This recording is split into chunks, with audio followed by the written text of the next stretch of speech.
le pécheur. Il apporte l'agneau innocent, qui est l'image de notre Seigneur Jésus-Christ. C'est ce qu'ils font dans l'Ancien Testament. Il l'apportera au prêtre. Le prêtre représente les yeux de Dieu. Et les yeux de Dieu, qui sont 3 fois saints, examinent non pas nous, mais l'agneau. Il ne s'agit pas de savoir à quel point vous êtes bon, mais bien de savoir si votre agneau est bon. C'est évident pourquoi vous êtes là. Vous avez péché. Il vérifie donc si l'agneau est bon. Vous et moi, posons nos mains sur l'agneau. Comme quand vous placez votre confiance en Christ, vous posez vos mains sur lui à la croix. Tous vos péchés sont transmis à l'agneau. C'est ce qui se passa à la croix. Et à la croix, toute la sainteté et la justice de Christ vous sont transmises. Et le prêtre vous remet le couteau et vous égorgez l'agneau, afin que nous nous rappelions toujours que ce sont nos péchés qui ont mis Jésus sur la croix. L'agneau est mort à notre place. L'agneau innocent est mort sous le feu du jugement. Mais vous vous en sortez avec la faveur de Dieu, les bénédictions de Dieu, avec les promesses de Dieu. Alléluia! Vous avez quelque chose que vous n'avez jamais eu auparavant.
Akajifanya mwanadamu ili mimi niwe huru.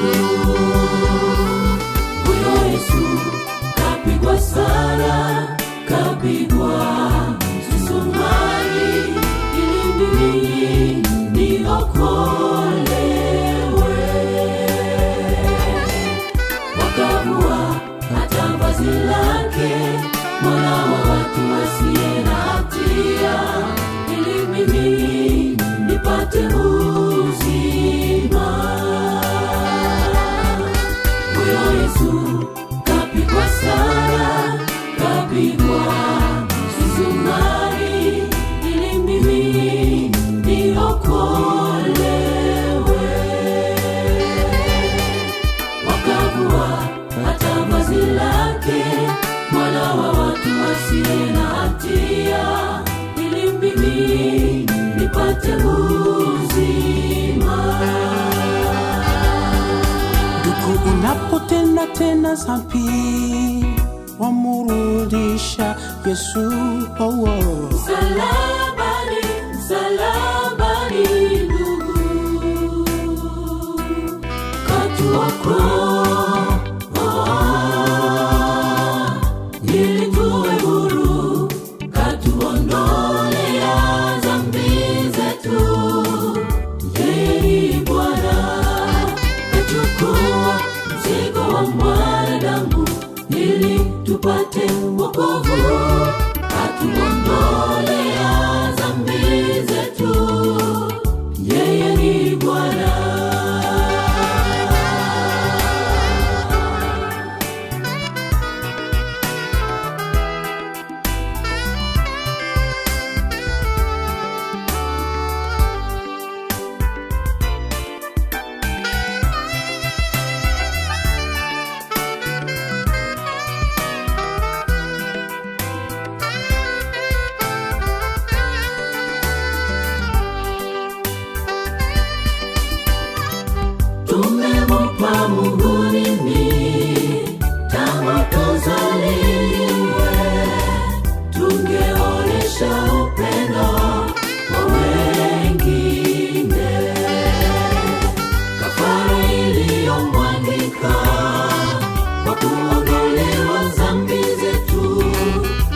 tungeonesha upendo kwa wengine. Tumempa Mungu nini tangu tuzaliwe? Tungeonesha upendo